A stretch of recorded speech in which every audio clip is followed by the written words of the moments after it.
The entire chess world is melting right. No, that's not happening, but it is a fascinating tournament here. It's Las Vegas, freestyle chess, and there's one name on everybody's lips right now.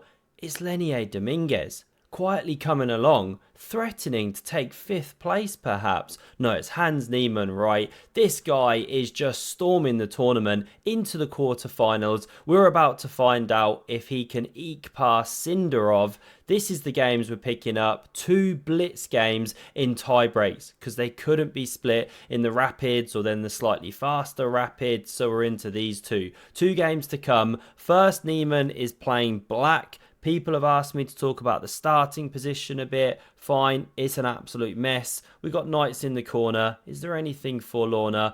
Ultimately, they want to open the pieces. That's what we're going to see. Let's check this one out because Sindarov blasts off. They're opening rooks now and bishops. You know, these ones here. Now the knights enter the game and f6 looks weird. Very stinky move, but it opens up the bishop. Now we see the same played over here. c6, c3, similar ideas, right? Queen, bishop entering the game. This is what we see now. You could exchange those ones, but the development carries on. Always get your bits out at the board.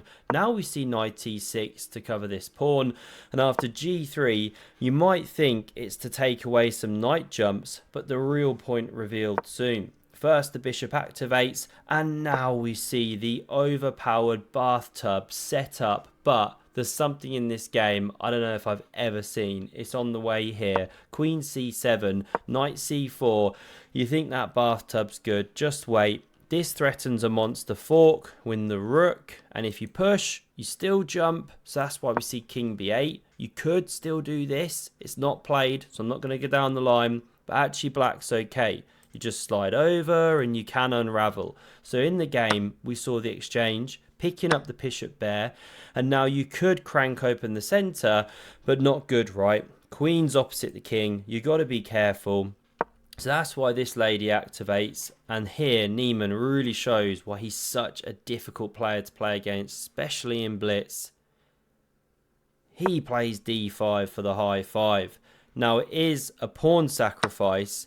And you can actually take it. This wasn't played, but I had to show you the chess in this view. The standard view on chess.com is horrible. Looks like someone threw up on the board. Let's see if I can show you that one here. Very nasty. Come back here now. This was the game. Not the game, sorry. This is how the game could have gone. Rook d8's the follow-up. Queen backs up. Queen c5 here or knight c5. And something like this. White's actually okay. But you have to unravel. Anyway, we didn't see that because after d5, bishop c2, and suddenly Niemann achieves this, queen back, and now d4. And not only does he take space, but he sets up that fantastic connect 4. Only goes and wins himself a hug. A hug from Magnus Carlsen. Now that's nice. That's really nice. What was played here, pawn d3, opening up, and now after this, knight rotates, looking to re-enter the game a different way. We get the bishop developing, and h5, it's on the way. One of the greatest pawn structures you've ever seen, and it's g6.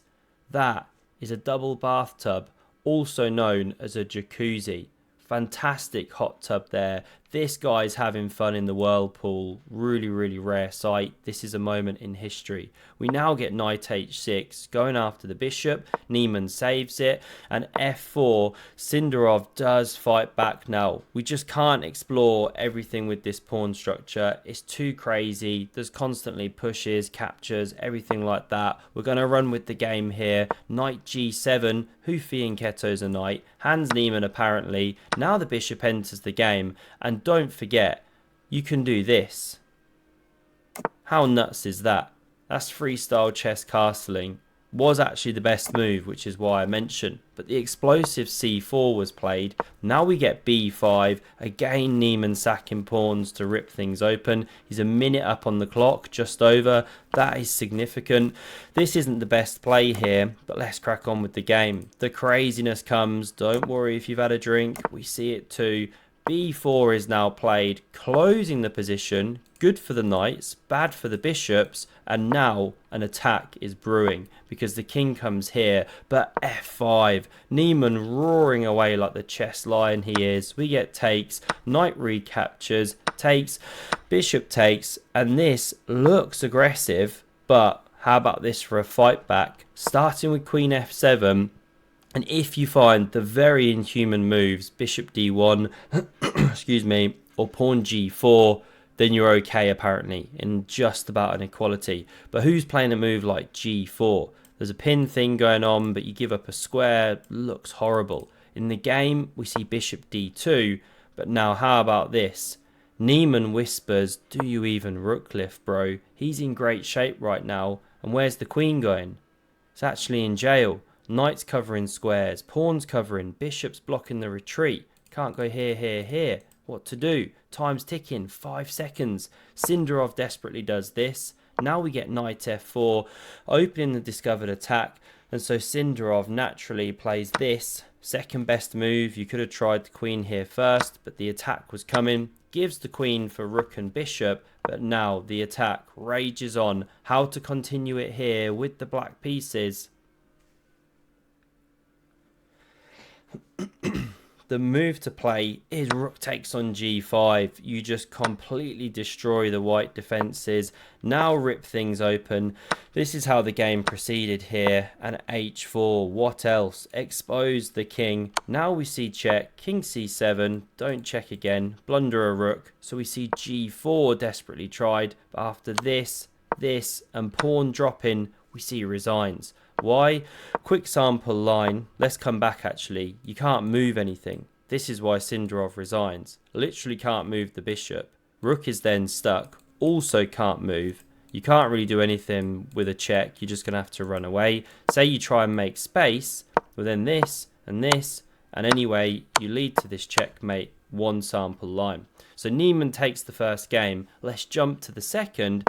He's now playing with white. Again, the rooks blast off. Love this box they create with the pawns. How epic is that? Again, the bishops open up. Let's keep cranking on here. Those are the laser beams. I got way too much time on my hands. Really need to get a life outside of chess. And now we see takes. Great move because you give the bishops, but you imbalance the positions, shatter the structure. This is what you want when you're playing for the win.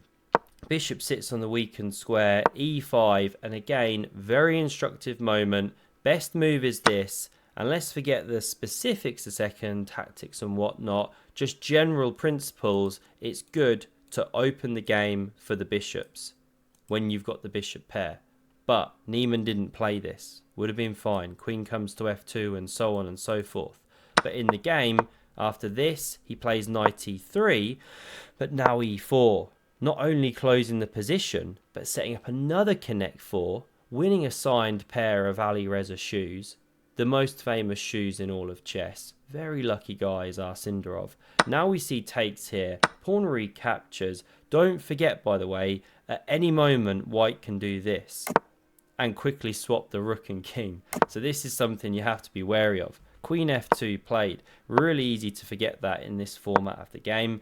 Now we see Niemann whispering stack my bishop and queen e6 played, followed by b3. Let's crank on. The knight maneuvering. Very dead there. Anytime a knight sits 2 squares from a pawn, it's gonna be dead. So that's why the remaneuver. Now we see a4, another bathtub. I mean, they smell fantastic, these guys. You just know they do. They're in Vegas. It's freestyle. There's bathtubs flying, right? You can just imagine how good Jan-Henrik Butner smells, right? That guy oozing with aftershave or cologne, as you'd say in the States there.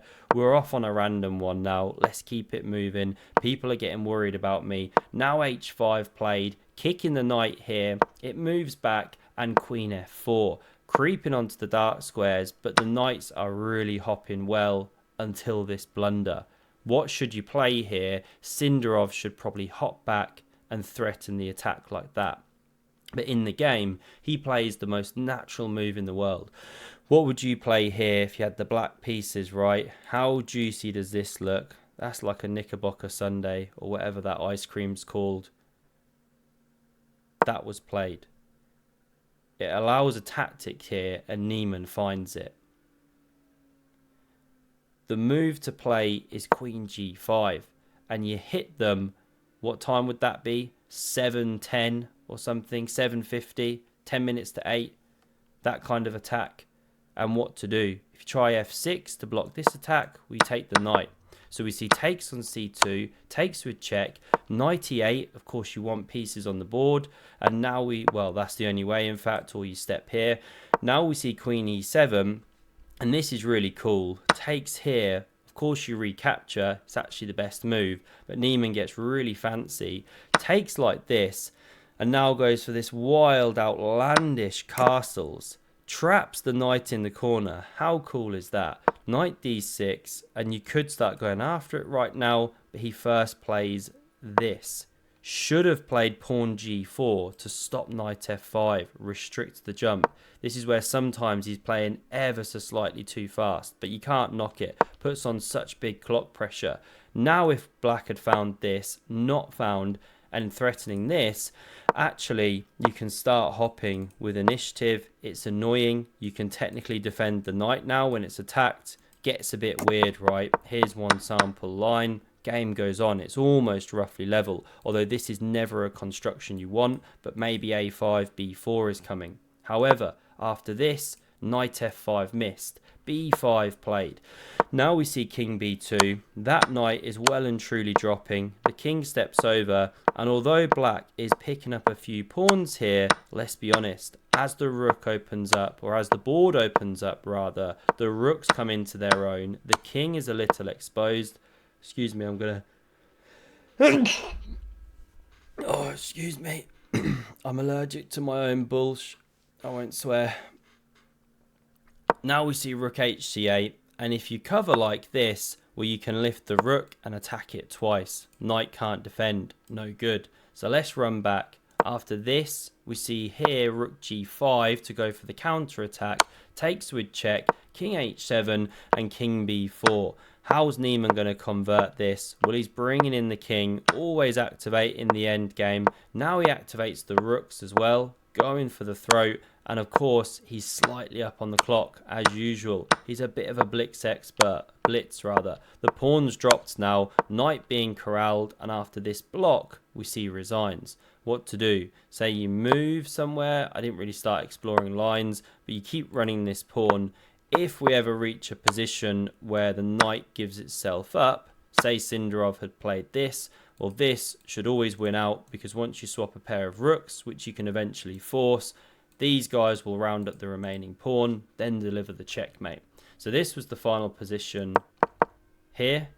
Resigns from Sindarov. Niemann goes through to the semis. Levon knocked out Hikaru. There was a turn up for the books. Caruana just squeezed past Prague. Could have gone either way. And I forgot who the fourth person was, but there's a fourth person there. Anyway, hope you enjoyed. Do subscribe if you did, and I hope to see you again soon. Cheers.